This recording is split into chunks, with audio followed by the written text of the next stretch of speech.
Assalamualaikum warahmatullahi wabarakatuh. Sahabat-sahabat dan jemaah DNSA dimanapun berada, alhamdulillah malam ini kita berjumpa lagi di siaran langsung saya. Kita pada malam ini acaranya ngopi santai. Nah, kita ngopi sambil ngopi, ngobrol-ngobrol sambil ngopi. Alhamdulillah.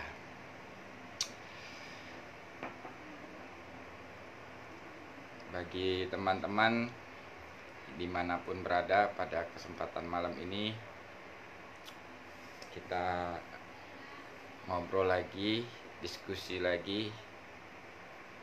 Tema pada malam ini melepas ikatan dari kemelekatan keakuan diri.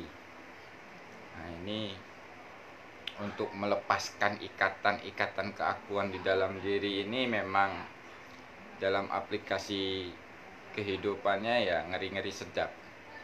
Maksudnya ngeri-ngeri sedap itu ya kalau nggak benar-benar berserah, kalau nggak benar-benar pasrah, nah ini bisa nangis darah istilahnya. Wah, ini serem. Tapi yo kenyataannya ya memang seperti itu. Tapi di saat kita berserah, pasrah, di saat menjalaninya yo enggak seperti itu. Ternyata baik-baik saja dan aman, terkendali. Gitu. Jadi untuk melepas ikatan keakuan di dalam diri ini luar biasa ini prosesnya. Sebelum saya lanjut, saya sapa dulu yang sudah hadir di room ini. Alhamdulillah ada Pak Muhlis, ada Pak Wiji Pinilih, Pak Muhlis Pontianak, ada Bang Denny Kaca. Oh, selamat malam. Malam bos. Oh, aduh. Kapan kita ngopi bareng lagi nih? Sudah kangen kita ngopi bareng di Padepokan, ya kan? Ya. Juga salam-salam buat sahabat-sahabat yang ada di Pontianak, di Kalimantan Barat, Kalimantan Timur juga. Terus ada yang di Papua, ada yang di Jambi, ada yang di Palembang, Bursiurawas, itu grupnya Pak Yai Nur dan teman-teman. Ada juga Pak Jabidi dan teman-teman. Terus di Palembang itu ada Ibu siapa? Lupa lagi saya namanya. Oke, yang nggak bisa saya sebut satu-satu. Selamat malam untuk para pembimbing yang ada di Padepokan, terutama Pak Setio Purwanto, Mbak Bejo, Pak Poyo, dan Mas Beken, dan Mas siapa namanya lupa saya. Kalau nama ini sering lupa, tapi ya salam takdim lah. Terus di Gresik itu ada Pak Kamai Simatupang. Di Malang ada Pak Haji Nur, ada Pak Haji Ali, ada Pak Haji Toto, dan sahabat-sahabat lainnya yang nggak bisa saya sebut satu persatu. Di Dampit ada Pak Joni. Di Jombang ada Gus Bambang sama Pak Lurah Suwono. Oh, ini ada Bu Halimatus Saidah Malaysia hadir. Oke, terima kasih Bu Halimah sudah hadir dari Malaysia.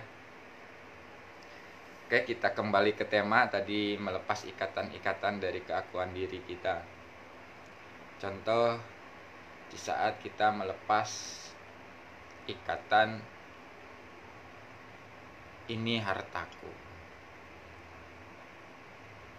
ini mobilku, ini rumahku, istriku, anakku, pekerjaanku, jabatanku. Nah, ini untuk melepas ini sangat luar biasa, sahabat-sahabat, dalam lakunya itu. Jadi tidak semudah dengan yang diungkapkan.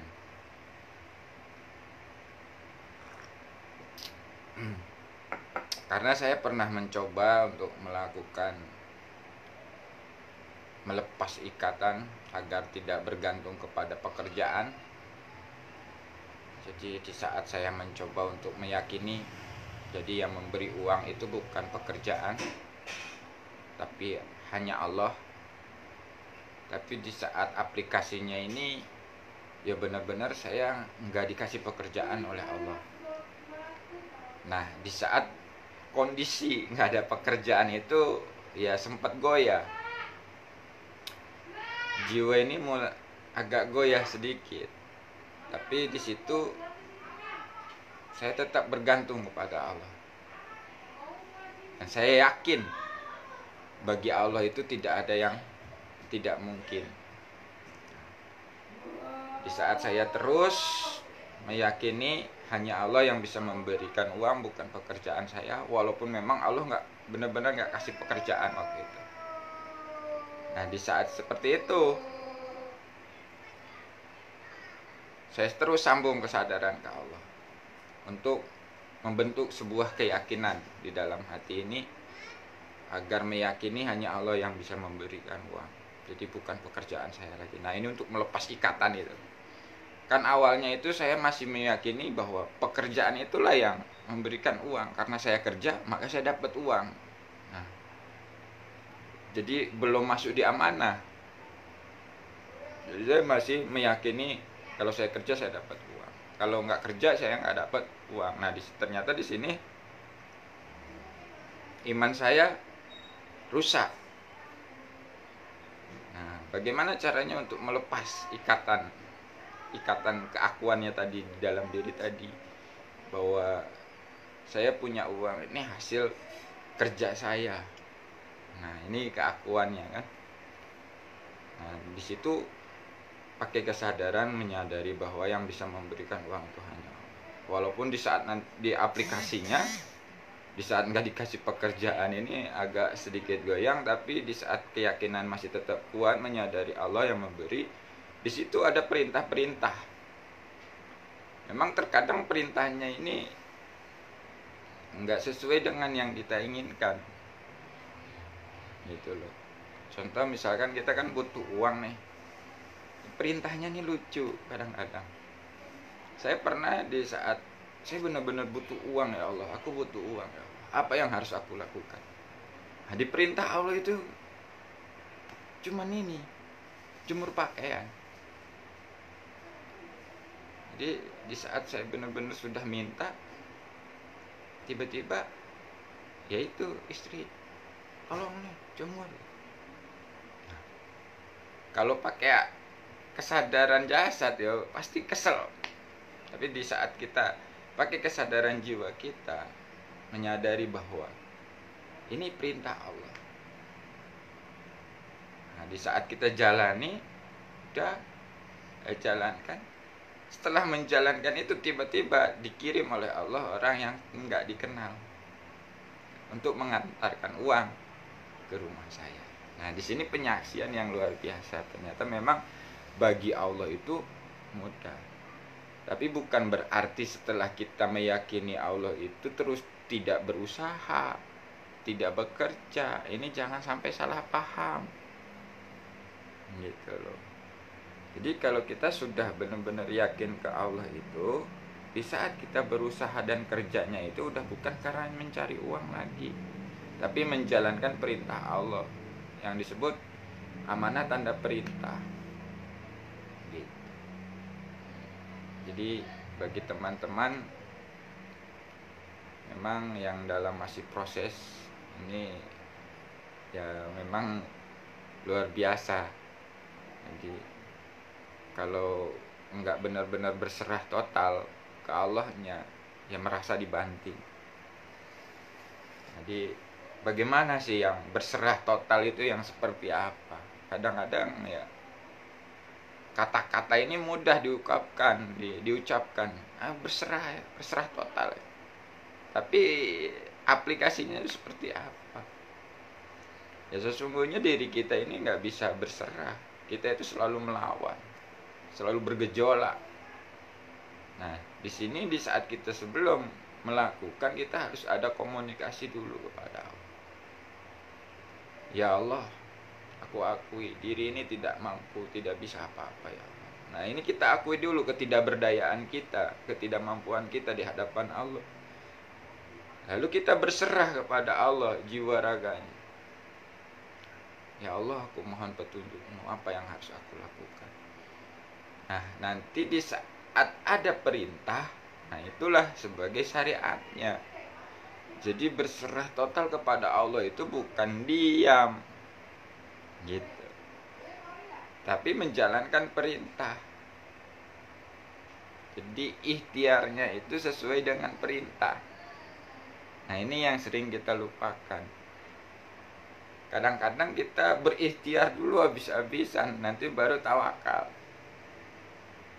Nah, kalau dengan kesadaran itu, kita ikhtiarnya dalam ketawakalan, dalam berserah diri kepada Allah. Jadi bukan mengandalkan diri lagi.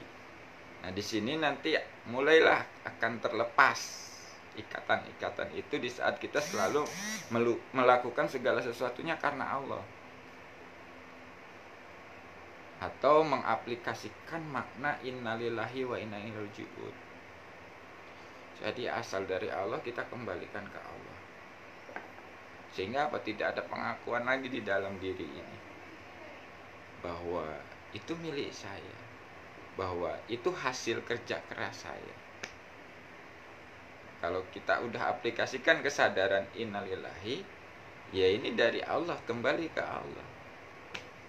Di saat kita dapat rezeki uang ini, kita menyadari bukan hasil kerja keras, tapi ini pemberian Allah. Alhamdulillah, Engkau memberikan rezeki ini ya Allah. Nah, di saat dikembalikan ke Allah itu, di saat kita memberi ke anak istri ini, yaitu kembali ke Allah.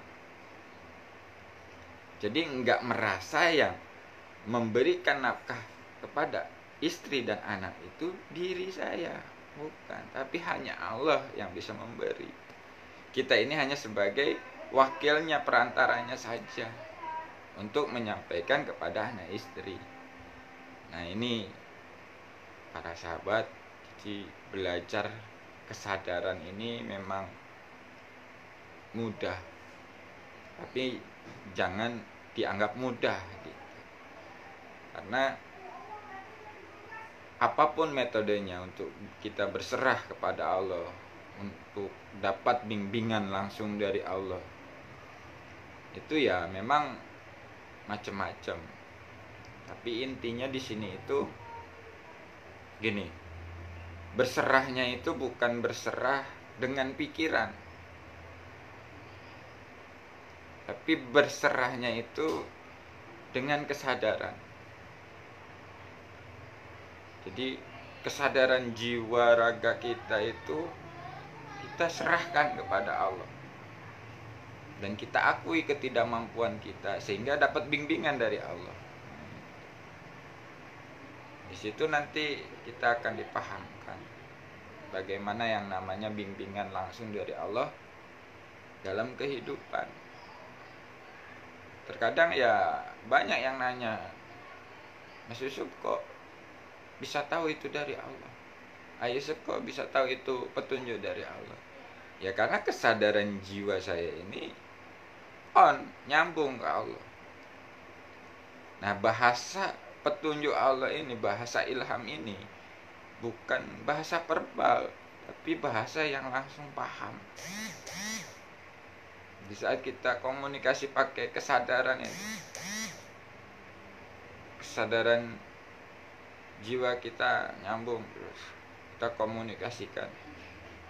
Nah, itu nanti ada jawaban itu kadang-kadang ya melalui langsung kita paham, oh ini perintahnya. Lalu terkadang juga kita pahamnya itu setelah terjadi. Oh, ini hikmahnya. Tadi saya bertanya ini. Nah, sehingga Allah.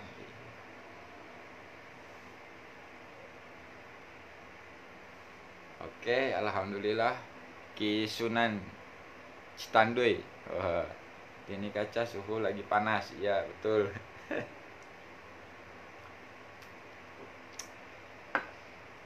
Mantap ini Ki, ngopi. Ngopi ABC susu. Alhamdulillah, jaminan Allah. Nikmat mana lagi yang kau dustakan? Wah, nikmat semua ini, teman-teman. Jadi itu bagi sahabat-sahabat yang ingin diskusi tentang melepaskan ikatan-ikatan keakuan di dalam diri dalam aplikasi kehidupan, dan memang dengan metode zikir ini pun yaitu untuk membersihkan keakuan di dalam diri itu. Jadi bukan menghilangkan tapi mengenolkan. Keakuan itu tidak akan pernah hilang, tetap ada. Tapi di saat kita sadar Allah, itu akan sesuai fungsinya. Jadi pernah juga saya mengalami proses untuk menghilangkan nafsu. Ternyata malah pincang hidup saya ini tanpa nafsu. Nah, sesungguhnya ya manusia yang sempurna itu ya karena ada nafsunya. Nah, jadi di saat memang kalau kita sudah paham apapun yang ada di dalam jiwa raga kita itu amanah dari Allah, nah ini akan kita fungsikan sesuai fungsinya.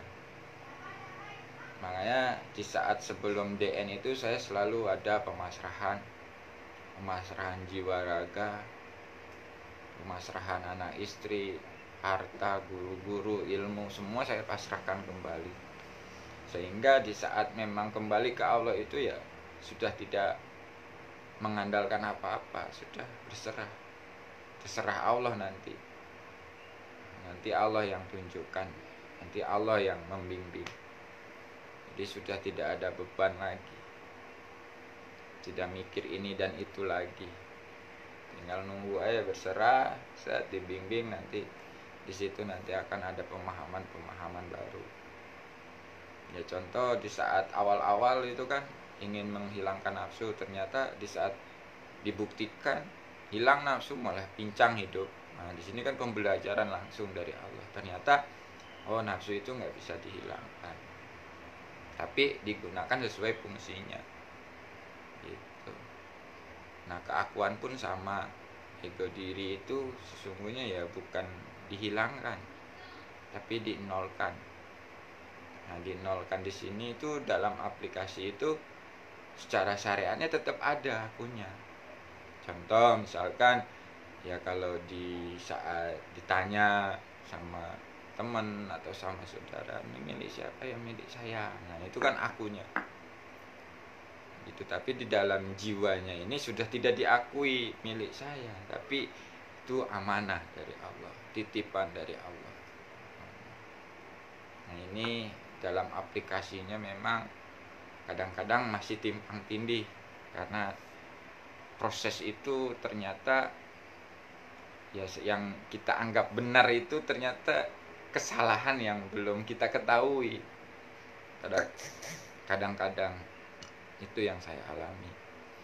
Jadi memang belajar ilmu ma'rifat dengan belajar ma'rifat ini beda.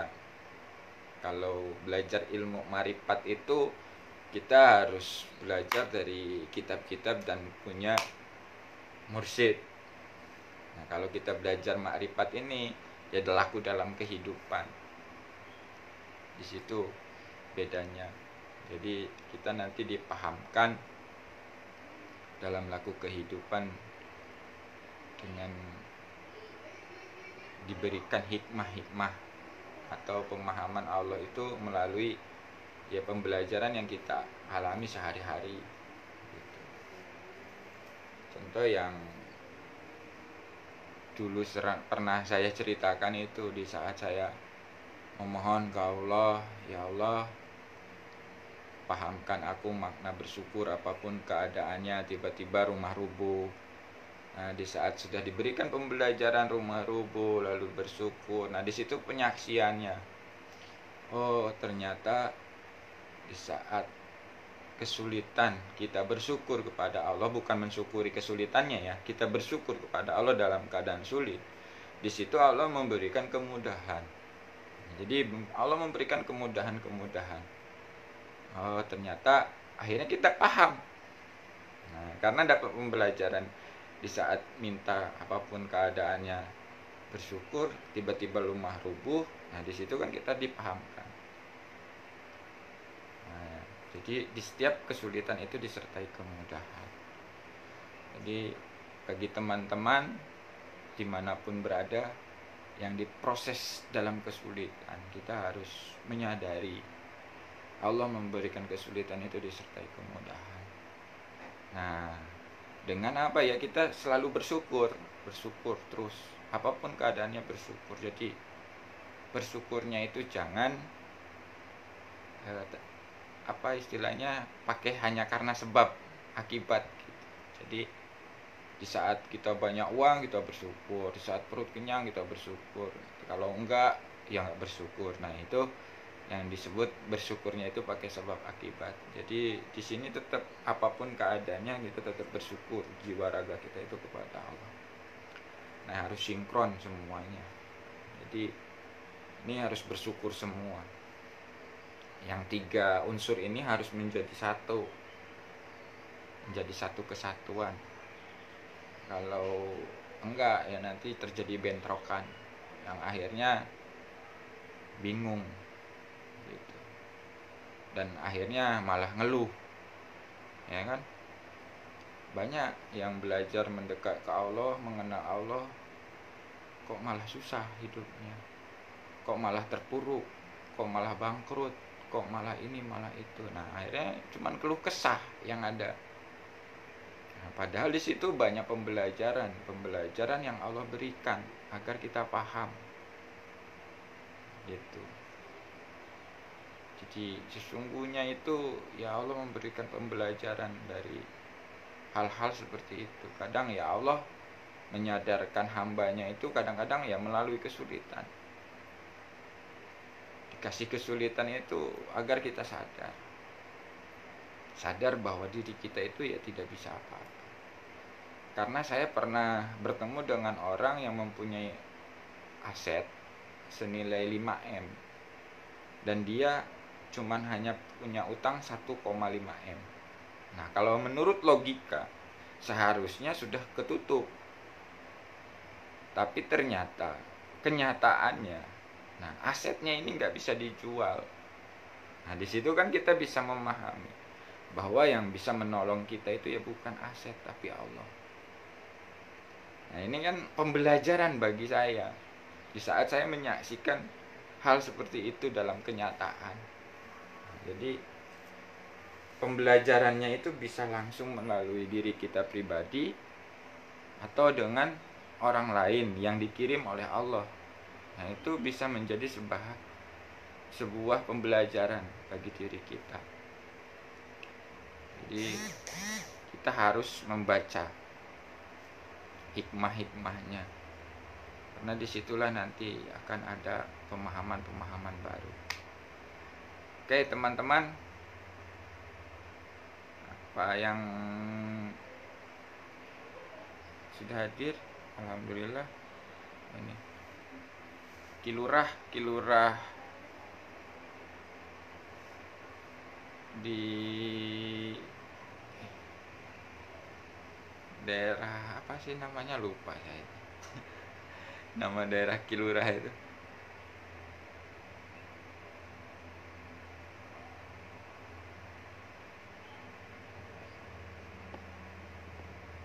Oke, bagi teman-teman ada yang mau didiskusikan, ayo kita diskusikan malam ini sambil ngopi santai saja, kita ngalir saja, ya kan?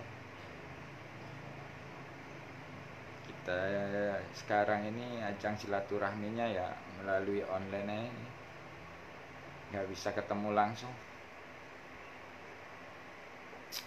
karena situasi masih lockdown. Tapi bagi saya walaupun lockdown tetap bahagia teman-teman. Jadi banyaklah hikmah-hikmah dari kejadian di lockdown ini yang semakin saya bersyukur kepada Allah. Karena sesungguhnya selama ini ya saya ini masih ada merasa diri ini yang mampu.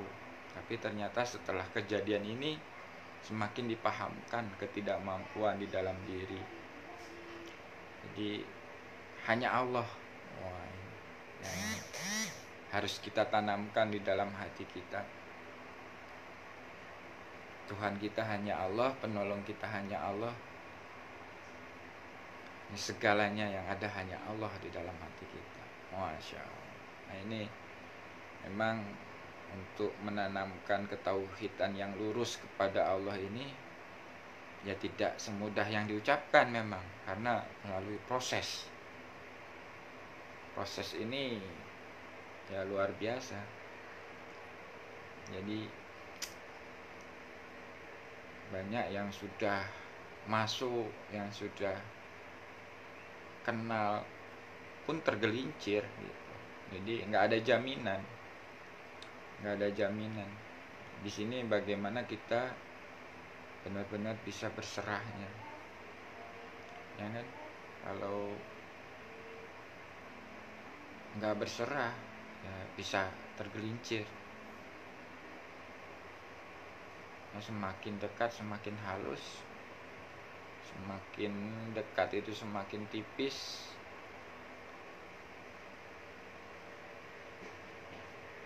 Godaannya, cobaannya. Jadi pokoknya di sini memang diperlukan kepasrahan total. Di totalitas kita ini, jiwa, raga, ruh kita berserah ke Allah dalam menjalani kehidupan. Nanti akan timbullah rasa syukur dan rasa yakin yang luar biasa saat sudah kita aplikasikan itu. Sungguhnya yaitu di prakteknya di 3T itu, menerima ketentuan Allah, mensyukuri ketentuan Allah, dan meyakini ketentuan Allah. Sudah, hidup ini itu ya seperti itu. Dan kita harus merubah mindset. Terkadang kita masih tertanam di mindset kita hidup ini adalah masalah. Nah ini sungguhnya ya hidup ini bukan masalah gitu. Hidup adalah ketentuan yang Allah berikan, yang harus kita jalani. Jadi kita itu udah punya peran masing-masing, sudah ada perannya masing-masing. Jangan iri kepada orang-orang yang memang diberikan perannya enak-enak, senang-senang. Itu kita harus menyadari peran kita sebagai apa. Jadi kalau kita sadar sesungguhnya ya itulah kebahagiaan yang tanpa ruang dan waktu. Jadi bahagianya itu tidak terbatas. Bahagianya itu tidak karena sesuatu. Itulah yang disebut kebahagiaan yang hakiki di saat jiwa kita sadar Allah. Dan itu kekayaan yang hakiki di saat jiwa kita sadar Allah, karena itu tidak ternilai dengan uang. Dan itu nikmat yang luar biasa, nikmat yang sangat besar di saat kita diberikan kesempatan jiwa kita untuk menyadari Allah. Dan kita ini kebanyakannya mengeluh daripada bersyukurnya, ya kan? Padahal puluhan ribu nikmat atau miliaran nikmat yang ada di dalam tubuh ini, tapi kita nggak pernah syukuri. Jadi mulai dari nikmat hidung dengan baunya, telinga dengan pendengarannya, mata dengan penglihatannya, mulut dengan rasanya, dengan suaranya, dengan ucapnya. Nah, nikmat-nikmat itu nggak pernah kita syukuri. Akui saja. Dari semenjak kita lahir sampai sekarang, itu paling beberapa persen saja yang bisa mensyukuri napasnya, mensyukuri nikmat matanya, mensyukuri nikmat telinganya, mensyukuri nikmat mulutnya, mensyukuri nikmat organ tubuhnya. Nah, padahal itu ya sudah miliaran. Nah itu bagi yang sadar hakikatnya, di saat kita sadar Allah ya kaya, melebihi dari milioner kayanya. Kalau milioner itu masih terbatas, masih ada masa nanti habisnya. Nah, kalau jiwa sadar Allah ini kekayaan yang tiada batas, jadi istilahnya tidak ternilai. Nah, teman-teman, itulah tadi kita ngobrol ngalor ngidul, dari mulai teknik untuk melepaskan ikatan-ikatan dari keakuan diri, sampai ke masalah mensyukuri nikmat, terus meyakini kekuasaan Allah, kebesaran Allah. Pada sesungguhnya ya di saat jiwa kita sudah sadar, aktif kesadaran jiwa, raga, dan ruh kita itu, disitulah hidup yang hakiki sebenarnya, hidup yang sesungguhnya. Jadi kita akan paham apa tujuan hidup dan setelah hidup ini akan kemana. Ini bagi teman-teman yang sama-sama masih belajar, jadi jangan patah semangat. Kalau belum bisa, belum tahu, ya jangan dijadikan sebuah tujuan, ya. Tapi cukup kita sadari bahwa yang membuat saya tidak bisa itu Allah, dan yang bisa memisahkan itu Allah. Ya sudah, berserah ke Allah dan akui kelemahan kita, sehingga nanti dimampukan Allah, dibisahkan Allah. Nah itu sepele, tapi kalau diaplikasikan luar biasa itu teman, dalam apapun. Jadi patokan kita sadar Allah itu bukan hanya sekedar kekayaan yang berlimpah ruah. Jadi kekayaan yang berlimpah ruah atau kesederhanaan atau kemiskinan, bukan itu. Karena kalau itu hanya sekedar prosesnya saja. Justru hikmahnya dari kita dekat dengan Allah itu ya kayak hakiki tadi. Jiwa sadar Allah itu ya, tidak ada bandingannya, nggak bisa dibandingkan dengan kekayaan duniawi. Makanya di saat jenengan yakin semuanya kepada Allah yang maha kaya dan maha pemberi, lalu jenengan menyadari selalu dengan Allah yang maha kaya, oh di situ apa jenengan gak yakin Allah itu akan memberikan segala kebutuhan yang jenengan butuhkan. Di situ kalau sudah benar-benar lurus dan Allahnya yang kita tuju, Allahnya yang kita pegang, urusan dunia ini beres kawan, teman, gak usah takut, yakin. Dan yang masih punya masalah hutang piutang, jadi utang piutang ini tidak akan selesai dengan kita zikir. Jadi kalau yang namanya utang ya tetap harus dibayar. Nah, jadi jangan punya pemikiran bahwa dengan zikir utang kita bisa lunas. Nah ini jangan sampai salah paham, karena zikir ini bukan untuk melunaskan hutang. Jadi zikir ini adalah metode untuk kita mendekat, mengaktifkan kesadaran kita, menyadari Allah yang dekat. Nah kalau sudah aktif, nah itu kan komunikasinya lebih nyaman, lebih enak, kita akan lebih paham, minta petunjuk-petunjuk dari Allah agar cepat hutang ini dilunaskan.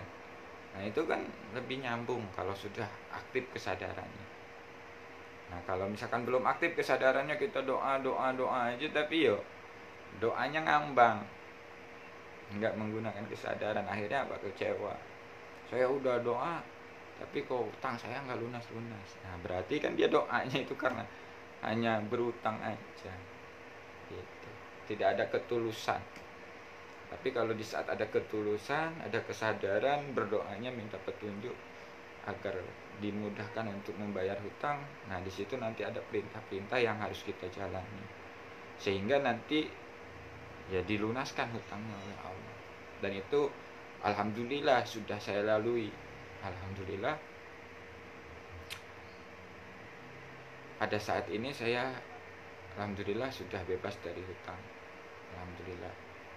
Memang awal-awalnya ya sama, saya juga gali lubang tutup lubang dalam kehidupan ini. Tapi ya alhamdulillah begitu mulai belajar tentang kesadaran, lalu disitulah saya minta petunjuk dari Allah, minta bimbingan dari Allah, ya agar bebas dari hutang. Dan alhamdulillah bebas. Di sini di saat kita sudah bebas dari hutang piutang, ya kita bisa selalu bersyukur apapun keadaannya. Jadi bukan karena ini dan itu lagi, apapun keadaannya kita tetap mensyukurinya.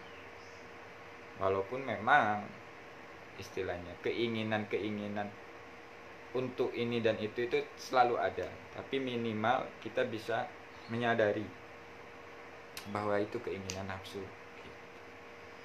Karena di saat kita mulai menyadari, menyaksikan apapun yang ada di dalam jasad kita, kita akan bisa membedakan mana murni ini petunjuk dari Allah, mana ini keinginan nafsu. Nah itu akan tersaksikan. Karena awal-awal pun saya sama, saat mengenal Allah ini sebenarnya pengen bebas miskin. Tapi begitu saya coba minta, ternyata di saat saya sodorkan keinginan saya, yaitu di situ baru dipahamkan oleh Allah, itu adalah nafsu diri maksudnya. Jadi sesungguhnya di situ setelah saya dipahamkan, ya malu, sehingga ya saya berdoa itu bukan meminta lagi, mendoakan kebahagiaan anak istri, mendoakan kebahagiaan orang tua, tetangga, teman-teman, sahabat. Nah itu yang disebut berdoa. Jadi berdoa itu bukan hanya sekedar meminta, tapi mendoakan kebahagiaan untuk mereka. Karena sesungguhnya ya doa itu akan kembali untuk diri kita. Di saat kita mendoakan orang lain, maka itu akan memantul untuk diri kita. Jadi jangan sampai salah paham. Kadang-kadang kita itu mengartikan doa itu meminta aja, hanya meminta. Jadi doa ini luas, teman-teman. Jadi bukan hanya meminta. Kita bisa memohon untuk kesehatan orang tua, sahabat, dan yang lain-lain. Dan atau mendoakan alam semesta, mendoakan negara ini agar cepat selesai permasalahan virus corona ini. Nah, itu kan itu doa seperti itu, bukan hanya sekedar meminta uang saja, meminta rezeki saja. Jadi kita bisa mendoakan untuk orang lain. Oke teman-teman, dimanapun berada, ada yang mau didiskusikan atau pertanyaan? Ternyata belum ada. Oke, ngalir aja.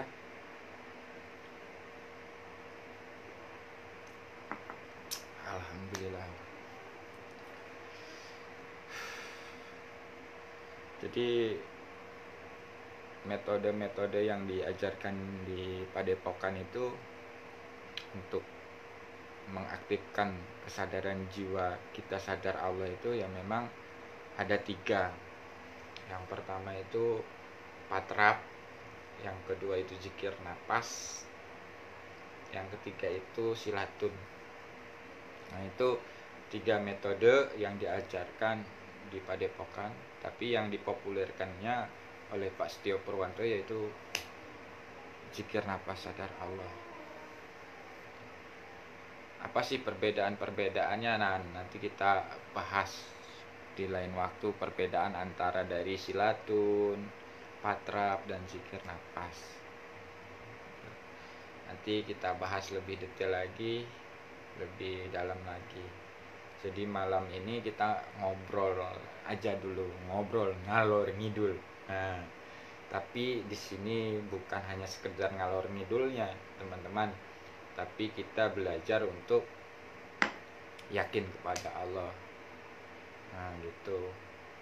Jadi obrolan-obrolan ini mudah-mudahan membuat jiwa kita itu tersadarkan dan meyakini Allah satu-satunya Tuhan kita. Karena terkadang kita itu masih menuhankan selain Allah di dalam hati. Maksudnya apa ya? Menuhankan uang, menuhankan waktu, menuhankan pekerjaan. Contohnya seperti apa? Ya di saat kita masih meyakini tanpa uang nggak bisa hidup. Nah di situ itu yang disebut menuhankan uang. Gitu. Tanpa bekerja kita nggak bisa makan. Nah itu masih menuhankan pekerjaan. Itu contoh-contohnya seperti itu, teman-teman. Nah itu hal-hal seperti itu kita harus bersihkan dalam hati kita. Kita mohon ke Allah untuk dibersihkan berhala-berhala di dalam hati kita ini. Minta kepada Allah agar dibersihkan juga segala penyakit yang ada di dalam hati ini, sehingga kita benar-benar hanya menuhankan Allah dalam aplikasi kehidupan kita. Dan ini Allah ini bukan hasil dari pikiran kita, halusinasi kita, bukan. Jadi Allah ini ya laisa kamitslihi syai'un, tidak bisa diserupakan dengan apapun. Kalau masih bisa diserupakan ya bukan Allah. Nah, bagaimana untuk memahami hal seperti ini? Ya kita harus aplikasi, laku gitu. Karena nanti di saat laku itulah Allah akan memahamkan. Allah akan memperkenalkan dirinya kepada kita. Jadi kita ini akan diperkenalkan nanti oleh Allah, dibimbing langsung, dipahamkan Allah. Apa sih syaratnya? Ya dengan kelilahan, ketulusan, kemurnian kita ingin dapat bimbingan dari Allah. Karena kalau masih kita merasa mampu, merasa bisa, ya di situ akan menjadi hijab. Itu teman-teman. Mudah-mudahan obrolan malam ini ada manfaat dan hikmahnya untuk teman-teman semua. Dan saya mohon maaf apabila ada ucapan yang salah. Saya akhiri dulu obrolan malam ini. Wassalamualaikum warahmatullahi wabarakatuh.